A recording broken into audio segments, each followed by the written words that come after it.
के कमाल राशिद खान, इस व्यक्ति का नाम सुनते ही आपके दिमाग में कुछ सुअर जैसी पिक्चर बन गई होगी। वैसे तो ये शब्द हम निकालना नहीं चाह रहे थे, लेकिन इस व्यक्ति के कुकर्म ही कुछ ऐसे हैं कि ये शब्द अपने आप अंदर से बाहर आ जाते हैं। कितनी भी कोशिश करो कि वो शब्द अंदर रहे, लेकिन वो बाहर आ ही जाते हैं।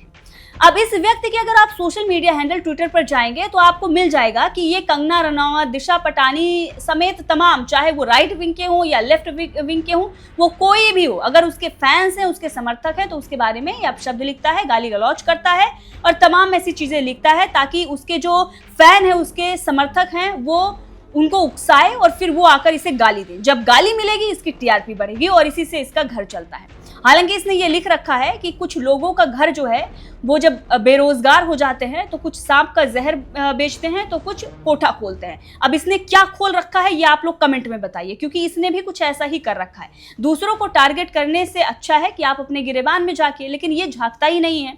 अब इसने ये सारी चीजें लिखी हुई हैं। एल्विश यादव के फैंस को भी काफी ये जो है वो उकसाता है, उनके एल्विश यादव के बारे में बहुत सारी चीजें लिखता है। लेकिन अब इस पर जो है एफआईआर हुई है और वो एफआईआर SC/ST केस में हुई है।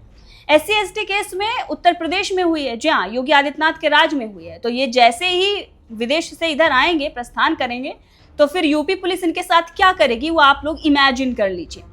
कल थाना देवबंद पर BSP पार्टी संगठन के कुछ व्यक्तियों द्वारा एक लिखित तहरीर दी गई, जिसमें उन्होंने बताया कि एक कमाल राशिद खान नामक व्यक्ति ने सोशल मीडिया पर BSP पार्टी के राष्ट्रीय अध्यक्ष के ऊपर अभद्र टिप्पणी की है। इस तहरीर के आधार पर थाना देवबंद पर उचित धाराओं में मुकदमा पंजीकृत कर लिया गया है और इसमें जो है विधिक कार्रवाई प्रचलित है। वैसे आपको ये भी बता दें कि जो केस हुआ है वो देवबंद में हुआ है, और ये इसलिए हुआ है क्योंकि इन्होंने उत्तर प्रदेश की पूर्व मुख्यमंत्री मायावती को लेकर अपशब्द लिखा था। उस महिला के बारे में, जो महिला उस प्रदेश की मुख्यमंत्री बनी जहां पर लड़कियां आगे बढ़ती हैं तो पैर उनका पहले खींच लिया जाता है, और ऐसे समाज से आती है जिस समाज की स्थिति क्या है वो हमें बयां करने की जरूरत नहीं है। उस महिला ने इतना संघर्ष किया है और आज आप उसके लिए इस तरह की बातें लिख रहे हैं, और वो भी एक सम्मानित महिला रही है।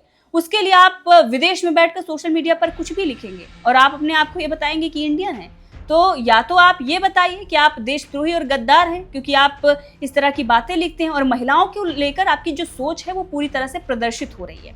ये जो कुकर्म आपके द्वारा किए जा रहे हैं, वैसे आप तो कहने लायक है नहीं ये, लेकिन फिर भी हम अच्छे से ही बात करेंगे क्योंकि हम इसके लेवल पर नहीं जा सकते हैं।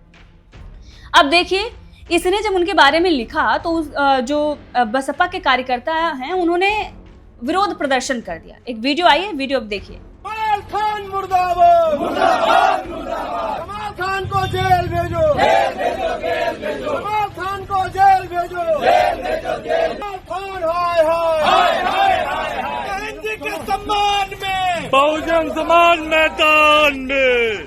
अब देख रहे हैं बसपा वाले जो हैं इसके खिलाफ नारेबाजी कर रहे थे। इसने ये भी उठाकर रीट्वीट किया और ये कहा देखिए उन लोगों के पास काम नहीं है। भाई तेरे पास कौन सा काम है? अगर तुम्हारे पास काम होता तो तुम ये सब करते ही नहीं कि किसी को लेकर कुछ भी कर दीजिए। और अब जो FIR हुई है बहुत अच्छा हुआ है और इसलिए हम लोग खुश हैं और इसीलिए हम आपसे साझा भी कर रहे हैं कि ऐसे व्यक्तियों पर तुरंत FIR होनी चाहिए जो सोशल मीडिया के डॉन बनते हैं। सोशल मीडिया पर आकर किसी को भी कुछ भी लिख देते हैं, वो ये सोचते हैं कि बस हम ही डॉन हैं। अभी कुछ दिन पहले रजत दलाल का भी अच्छा खासा सिस्टम बैठा था, उनकी भी अक्ल जो है वो ठिकाने आ गई है। अगर बची खुची होगी तो एक बार फिर से आ जाएगी, क्योंकि ऐसे लोग जो हैं वो हमारे सोसाइटी में एक तरीके से जो लोग हैं ना, जो बहुत अच्छे लोग हैं, जैसे सिंपल लोग हो गए, हम लोग जैसे कि हम लोग ये नहीं सोचते हम किसी का बुरा करें या किसी भी तरह। जो नॉर्मल लोग हैं वो ये सोचते हैं, संविधान में भरोसा रखते हैं, हमारा जो सिस्टम है उसमें भरोसा रखते हैं। उन लोगों को ये दिखाता है कि ये जो सिस्टम है, जो ये सारी चीज़ें चल रही है, नियम कानून है, इसको तो हम हथेली पर लेकर चलते हैं। हमारे जैसे डॉन जो है इधर उधर घूमते हैं, हम किसी को कुछ भी कर सकते हैं।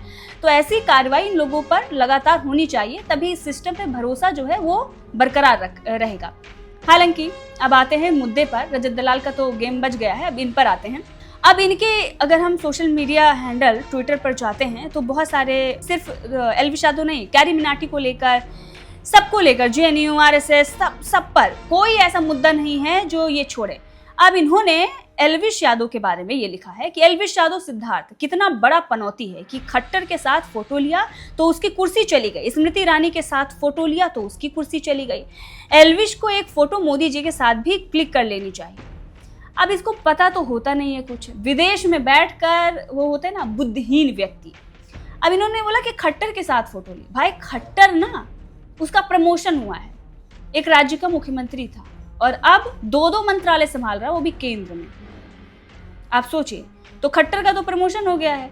दूसरी तरफ स्मृति ईरानी के बारे में ये बोल रहे हैं, और स्मृति ईरानी के बारे में जो इसने लिखा है कि ये लो जी, मैडम स्मृति ईरानी ने एल्विश यादव से मिलकर वोटिंग से पहले सपोर्ट मांगा था। अब ऐसे अनपढ़ लुक्खों की सपोर्ट लोगी तो मैडम जी फिर आपको हारने से कौन बचा सकता है, बताओ। अब इस व्यक्ति का क्या किया जाए, आप लोग कमेंट करके बताइएगा दोस्तों, क्या क्या कर सकते हैं इस व्यक्ति के बारे में। मतलब कुछ भी, कहीं से कुछ भी रिलेट कर दिया। एल्विश की ये फोटो काफी पुरानी है। स्मृति ईरानी तब केंद्रीय मंत्री थी, उनको एक अच्छा खासा जो है वो पद मिला था। हालांकि स्मृति ईरानी एल्विश यादव की वजह से तो नहीं हारी हैं, वहां पर तो अलग फैक्टर था। और अगर देखना है तो आप हमारी पॉलिटिक्स वाली वीडियोस देख लीजिए, के एल शर्मा का इंटरव्यू और वो बहुत सारी चीजें जिन्होंने स्मृति ईरानी को हराया है, उनसे भी हमने बातचीत की थी। अब ये कहाँ से कहाँ रिलेट कर रहा है। वैसे एल्विश यादव मिला तो निर्मला सीतारमण से भी था, जो तो चुनाव भी नहीं लड़ी और उसके बाद भी वित्त मंत्रालय मिल गए। बताइए, भारत, सोचिए, इतनी बड़ी अर्थव्यवस्था, उस देश की वित्त मंत्री निर्मला सीतारमण, एल्विश यादव के साथ फोटो खिंचाया था इसलिए मिला है। तो फैक्टर वो है, ये नहीं है। अब ये ऐसे लोग कुछ भी कहीं से भी रिलेट करके कुछ लिखने वाले हैं, पूरी बात बताइए। अगर आप फैक्ट बता रहे हैं ना तो फैक्ट पूरा बताइए।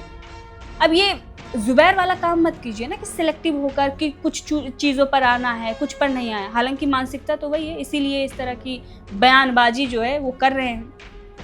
अब इनका मतलब कोई नहीं है, मतलब यही है कि आए एल्विश यादव के फैंस इन्हें गाली दें और इनका जो टीआरपी सिस्टम है ना वो आगे बढ़े। अब ये और इससे पहले भी इसने बहुत सारी चीज़ें जो है वो लिख रखी थी, बहुत सारी चीज़ें, हम उस पर जाएंगे। लेकिन आप बताइए, जो व्यक्ति लगातार ऐसे लोगों को टारगेट कर रहा हो, जो जिनके पास नेम फेम हो, उनको, उनके समर्थकों को उकसा रहा हो, ऐसे व्यक्तियों पर क्या सोशल मीडिया पर इस तरह की हरकत करने के लिए उन पर एक्शन नहीं होना चाहिए? अब बहुत सारे लोग ये कहते हैं कि भाई देखिए, हमें इन्होंने बदनाम कर दिया, हमारे साथ ये कर दिया, हमारे साथ वो कर दिया। उन लोगों को क्या ये ऐसे लोग नहीं दिखाई देते जिनकी बदनामी छोटी छोटी बातों पर हो जा रही है, उनके बारे में सच बोलने पर भी कार्रवाई हो जा रही है। लेकिन ऐसे लोग जो कहीं से कुछ भी रिलेट कर रहे हैं, इन लोगों पर भी सख्त एक्शन होना चाहिए। जो किसी के बारे में कुछ भी जहर बोल रहे हैं, किसी के परिवार को लेकर कुछ भी बोल रहे हैं, किसी को कहीं से भी रिलेट कर दे रहे हैं, कुछ टारगेट कर रहे हैं। तो वैसे केआरके जो है अब जल्द ही उत्तर प्रदेश पुलिस के शिकंजे में आने वाले हैं और इन पर एक्शन जो है बहुत अच्छे से लिया जाएगा। बहरहाल केआरके के साथ क्या होना चाहिए ये हम आप लोगों पर छोड़ रहे हैं, कमेंट करके ज़रूर बताइएगा और इस वीडियो को शेयर करिए ताकि इस केआरके, वही जो शुरू में मैंने कहा था, वो शक्ल, जो पिक्चर आपके दिमाग में बन गई होगी, उस इंसान तक पहुंच जाए। धन्यवाद।